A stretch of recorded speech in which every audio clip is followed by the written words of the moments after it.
திருநெல்வேலியில் ஒரு விவசாயி கொல்லப்பட்டார். அவருடைய மகள் இன்னும் குற்றவாளிகளை கண்டுபிடிக்காத நிலையில் விரக்தியில் இருந்ததாக கூறப்படுகிறது. அவர் தற்கொலை செய்து கொண்டிருக்கிறாள். அந்த மகள் பேபி கனி என்று அவருடைய பெயர். இந்த சம்பவம் எங்கே நடந்திருக்குன்னா, திருநெல்வேலியில் இருக்கக்கூடிய மூலக்கரைப்பட்டி அங்கே இருக்கக்கூடிய வடக்கு நிலையப்புறத்தை சேர்ந்தவர் தான் ஆறுமுகம் அப்படிங்கக்கூடிய விவசாயி. அவர் கடந்த மார்ச் 16ஆம் தேதி அன்னைக்கு ஒரு மர்ம கும்பலால் வெட்டி கொல்லப்படுகிறார். உறவினர்கள் ஏற்கனவே என்னன்னா, இவருடைய உடலை வாங்க மறுத்து குற்றவாளியை கண்டுபிடித்தால் மட்டும்தான் உடலை பெறுவோம் அப்படின்னு சொல்லி அவர்கள் சொல்லிக் கொண்டனாலே உடலை இன்னும் அவர்கள் பெற்றுக்கொள்ளவில்லை.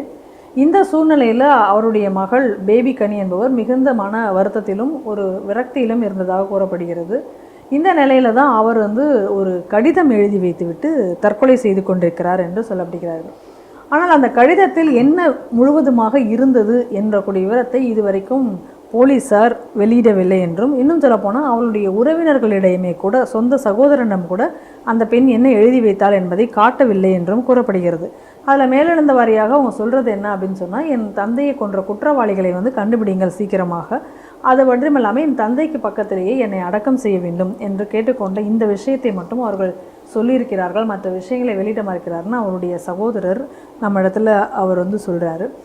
ஆனால் இன்னும் செய்தித்தாள்களில் வரக்கூடிய விஷயம் என்னவாக இருக்குது அப்படின்னு சொன்னால், இவர்கள் குற்றவாளியை கண்டுபிடிப்பதற்கு பதிலாக இவர்களையே சந்தேகப்பட்டு இவர்களிடமே மீண்டும் மீண்டும் போலீஸார் விசாரணை செய்து கொண்டிருக்கிறதாகவும், அந்த விசாரணையினுடைய ஒரு அழுத்தத்தின் காரணமாக இவர் மேலும் விரக்தியடைந்து அதை தாங்க முடியாமல் அவர் மகள் தற்கொலை செய்து கொண்டதாகவும் பேப்பரில் சில செய்திகள் வருகின்றன. இந்த நிலையில் இதுவரைக்கும் இதை கண்டுபிடிக்கவில்லை என்பதற்காக இப்போ எடப்பாடி பழனிசாமி அவர்கள் கூட கண்டனம் தெரிவித்து இப்போ ஏன் விசிக தலைவர் திரும்ப இதுக்கெல்லாம் பேச மாட்டாரா அப்படிங்கக்கூடிய ஒரு கேள்வியெல்லாம் கூட எழுப்பியிருக்கிறார்கள். இது ஒரு கண்டனத்துக்குரிய விஷயமாக நடந்து கொண்டிருக்கிறது. இது ஒரு கொடுமையான விஷயம். இது எல்லாரும் கண்டிக்க வேண்டும். திருமாவளவன் அவர்கள் ஏன் கண்டிக்கவில்லை அப்படின்னு சொல்லி இன்றைக்கி எடப்பாடி அவர்கள் கேட்டிருக்காரு. ஏன் கேட்டிருக்காரு அப்படின்னா, அவங்க பட்டியலின சமுதாயத்தை சேர்ந்தவர் என்பதற்காக. அது அவர் இன்றைக்கி எலெக்ஷன் வருதுனால பட்டியலின சமுதாயத்திற்கு எதிராக அது ஒரு வன்முறை நடந்து கொண்டிருக்கிறதுன்னு சொல்லி அரசியல் லாபம் தேடுவதற்கு இது எல்லா கட்சியும் செய்யக்கூடிய வேலையை அது அவரும் செய்திருக்கார். அதுதான் இதில் எடப்பாடியோட அறிக்கையோட ஒரு முக்கியமான விஷயமாக பார்க்கிறேன். ரெண்டாவது, பட்டியலினத்துக்கு எதிராக எந்த கொடுமை நடந்தாலும் இந்த அரசாங்கம் அதுக்கு நடவடிக்கை எடுக்காதுங்கிறது நமக்கு தெரியும். ஏன்னா பார்த்தோம், நம்ம வேங்கை வயல்லையே பார்த்தோம், மரத்தை கழிஞ்சு இவ்வளவு நாள் கழிஞ்சு கடைசியில் அந்த சமுதாயத்துக்காரனே கலந்து விட்டான் அப்படின்னு சொல்லி கேஸை முடிச்சு சோழியை முடிச்சாச்சு. ஸோ அதே மாதிரி இப்போ இடையில நீங்கள் அது கோனார் சமுதாயத்தை சேர்ந்த ஒரு பெண், அவங்க விளாத்தி குளத்தில் சம்பவம் நடந்தது. அதுக்கு என்ன போலீஸ்காரங்க சொன்னாங்கன்னா, எப்படா அந்த ஊருக்காரனுக்கு இந்த ஊர் எப்படி தெரியும்னா, அவங்க இங்கேருந்து போகும்போது எங்கெங்கெல்லாம் பொம்பளையை தனியாக ஒதுங்குறாங்க அப்படிங்கிற இடத்தை முன்னாடியே அவன் நோட்டம் பார்த்து வைத்து கொண்டு அவன் காத்திருந்து அவன் அதுக்கப்புறம் இதை செய்தான் அப்படின்னு சொல்லி கடைசியில் அந்த வழக்குக்கு இவங்க ஒருத்தனை அரெஸ்ட்டும் பண்ணிவிட்டாங்க. ஆனால் உண்மைக்கு அவன்தான் செய்தானா அப்படிங்கக்கூடியதுக்கு எந்த ஒரு இதுவும் கிடையாது. அவங்களே என்ன சொல்கிறாங்க அப்படின்னா, அது பார்த்தான் எங்கேயுமே கேமரா இல்லாத இடமா பார்த்து அவன் செட் பண்ணிட்டான்னு சொல்லி. நான் நினைக்கிறேன், இந்த சினிமா கதை எழுதுறது இப்போ வர வர நம்ம போலீஸ்காரங்களுக்கெல்லாம் இப்போ ட்ரைனிங் கொடுக்குறாங்கன்னு நினைக்கிறேன். போலீஸ் ட்ரைனிங்கில் முன்னாடி எப்படி க்ரைமை கண்டுபிடிக்கிறது, எப்படி க்ரைமை ப்ரிவென்ட் பண்ணுறது, எப்படி பல அழுத்தங்களுக்கு இடையில் நடுநிலையோடு வேலை செய்வது, இதெல்லாம் நமக்கு தெரிஞ்சு. அதனால தான் நம்மளும் போலீஸ்காரங்களை மதிக்கிறோம். ஏன்னா இது இவ்வளோத்தையும் பல இன்னல்களுக்கு இடையில் செய்யக்கூடிய ஒரு அந்த ட்ரைனிங்கே அவ்வளவு கஷ்டமான ஒரு ட்ரைனிங். ஆனால் இப்போ திமுக ஆட்சியில் எப்படியெல்லாம் கதை எழுதணும்னு ட்ரெயினில் கருணாநிதி கதை வசனம் எழுதுறதுல பெரியாள். அதனால் நம்ம கலைஞரை எல்லா இடத்துக்கும் கொண்டு சேர்க்க வேண்டும்னு அடிக்கடி திமுககாரன் பேசிக்கிட்டு இருக்கான்.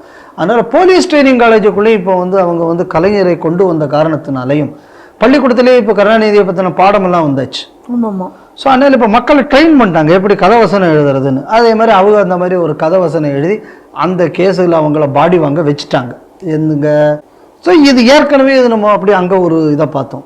இங்கேயும் சம்பவம் நடந்து இவ்வளோ நாளாகிடுத்து, எந்த துப்பும் கிடைக்கல, படும் முயற்சி எல்லாம் செய்து கொண்டிருக்கிறோம். இல்லை, இது காரணம் அதையும் கூட நான் என்ன பார்க்குறேன் அப்படின்னா, சர்வ சாதாரணமாக சின்ன சின்ன விஷயங்களுக்கே ஒருத்தனை கொல்லலாம், தப்பிடலாம், கொன்னுட்டு அந்த கொலைங்கக்கூடியது நமக்கு ஒரு ஸ்டிக்மா இல்லை. பல கொலைகள் பண்ணியாச்சுன்னா நம்ம ஊரில் நம்மளை பார்த்து ஊர் பயப்படும். அதுக்கப்புறம் நம்ம அரசியல்லையும் பவருக்கு வந்துடலாம். அப்படின்னு சொல்லி இன்னைக்கு கொலை பண்ணுறதுங்கக்கூடியது முன்னாடி வந்து ஒரு பாவமாக மக்கள் நினைச்ச காலம் வர சட்டத்துக்கு மேலே உள்ள பயம் என்பதை விட மனசாட்சி என்பதற்கு ஒரு உறுத்துன்னு ஒன்று இருந்தது.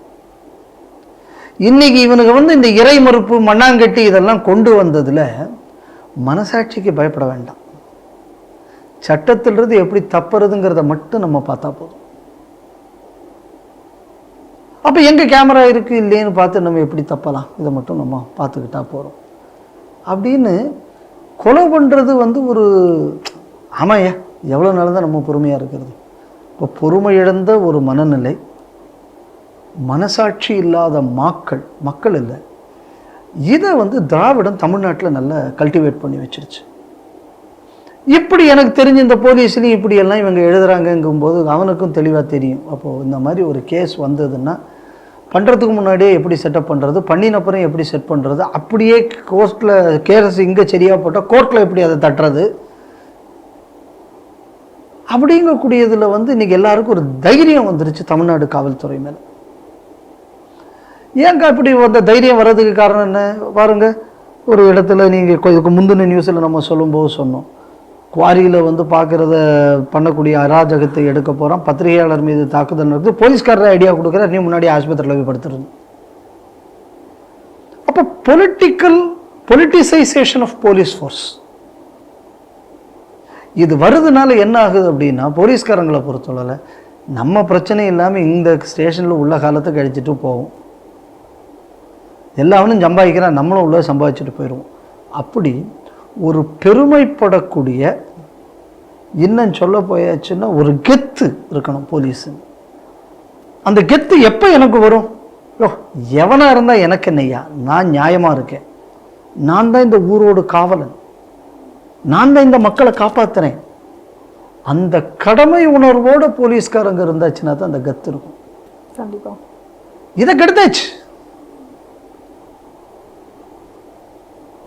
அந்த துறையை நீங்கள் குட்டிச்சோறாக்கியாச்சு. அதனால தான் இன்றைக்கி வந்து ஒரு சின்ன பிரச்சனைனாலும் கொலை பண்ணலாம், கஞ்சாவை இது பண்ணலாம், அப்புறம் அதை ஊசியில் ட்ரக் அடிக்கலாம், எதை பண்ணாலும் நம்மளால் வெளியில் வர முடியும், எல்லாத்துக்கும் ஒரு விலை இருக்குது.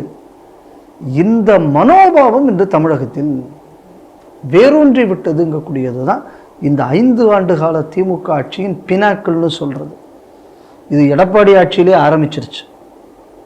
இப்போ அது வந்து அதுக்குள்ள குளோரிக்கு அது போயிடுச்சு. அப்போ இந்த மாதிரியான சாதாரண வந்தாச்சு. இப்போ இதுவரை வரல. இப்போ அந்த குழந்தை பாவம் எழுதி வச்சுட்டு இறந்து போச்சு. சரி, அது ஏன் நீங்கள் வந்து அந்த லெட்டர் வெளியிடல? சரி, இப்போ நீங்கள் ஒரு லெட்டர் இனிமேல் வெளியிட போகிறீங்க, எப்படி அதுக்கு மேலே நம்பகத்தன்மை சாதாரண ஆளுக்கு வரும்? சொந்தக்காரங்களுக்காவது காணிச்சிருக்கணும்ல, அதை கூட காணிக்கலைன்னா எப்படி ஒரு நம்பகத்தன்மை காவல்துறைக்கு மேலே வரும்? காவல்துறையில் இருக்கக்கூடிய அதிகாரிகள் இப்போ இதை ஏன் மறைக்கிறது காரணம் என்ன? இல்லைங்க, அது வெளியிட்டாச்சுன்னா அவங்க வீட்டிலேயே பிரச்சனை வரும் அப்படின்னு நீங்கள் நினச்சேங்க அப்படின்னா அட்லீஸ்ட் குடும்பத்துக்காரங்கள்ட்டையாவது நீங்கள் அதை சொல்லியிருக்கணும்ல, இப்படி இருக்குங்க. அப்போ இந்த மாதிரியான நிகழ்வுகள் நமக்கு வந்து பல சந்தேகங்களை ஏற்படுத்துகிறது. யாரை காப்பாற்றுவதற்கு இதெல்லாம் நடக்குது? அடுத்த கேள்வி, அப்போ இதுலேயும் கட்சிக்காரர்கள் சம்மந்தப்பட்டிருக்காங்களா? ஆனால் உள்ளூரில் என்ன சொல்கிறாங்க, ஒரே சமுதாயத்தை சேர்ந்தவங்க தான் அவங்களுக்குள்ள உள்ள முன்விரோதமாக இருக்கும் அப்படின்னு சொல்கிறாங்க. அது என்னங்கக்கூடியது இதுவரை யாருக்கும் தெரியாது. அப்போ இந்த பின்னணியில் காவல்துறையோட இந்த செயல்பாடுகள் நமக்கு வந்து இன்னைக்கு ஒரு எந்த காவல்துறை இந்த தமிழகத்தை காப்பாற்றி வந்ததோ அதுக்கு மாறாக இது வந்து நம்புகிற மாதிரியான துறை இல்லைங்க, இது அரசியலுக்காகவும் பணத்துக்காகவும் விலகி போகக்கூடியது அப்படிங்கிற ஒரு நம்பிக்கையின்மை சாதாரண மக்களுக்கு அதிகமாக வர தொடங்கிறது. இது எங்கே போய் முடியும்னா, நாளைக்கு இந்த மாதிரியான ஒரு சூழல் தான் நக்சல் மாதிரியான சிந்தனையை ஏற்படுத்தும். சட்டத்துக்கு மதிக்கணுங்கக்கூடிய எண்ணம் போகும், தடி எடுத்தவன்லாம் தண்டாக்காரன்னு வரும், நாடு சுடுகாடாகும். இந்த மாதிரியான ஒரு அவல நிலை இப்பொழுது ஏற்பட்டு வருகிறது. அதனால் நான் இதை ஒரு சாதாரண தற்கொலையாகவோ இல்லைன்னா அதை கொலையாகவோ பார்ப்பதை விட இந்த மாதிரியான அவநம்பிக்கைகள் சமுதாயத்தில் வளர்வது என்பது நாட்டுக்கு ஆபத்து. இன்னைக்கு திமுக அரசுக்கு கீழே இந்த மாதிரியான விஷயங்கள் நடந்து வருகிறது. ஒரு சாதாரண ஒரு பெண்ணுக்கு இந்த காவல்துறையிட்ட நமக்கு நியாயம் கிடைக்காது அப்படிங்கக்கூடிய ஒரு எண்ணம் வந்துருச்சு அப்படின்னா எல்லாருக்கும் அப்போ இந்த எண்ணம் தானே இருக்க போகுது. நிச்சயமாக. அதனால் இந்த மாதிரியான சமூக போக்கு இதுக்கு திமுக அரசு பொறுப்பேற்க வேண்டும். இதற்கு உடந்தையாக இருந்து கொண்டு இருக்கிற காவல்துறையினர், நீங்கள் உங்கள் யூனிஃபார்முக்கு மட்டும் துரோகம் பண்ணல, இந்த நாட்டின் இறையாண்மைக்கும் துரோகம் செய்து கொண்டிருக்கிறீர்கள் என்பதை புரிந்து கொள்ள வேண்டும்.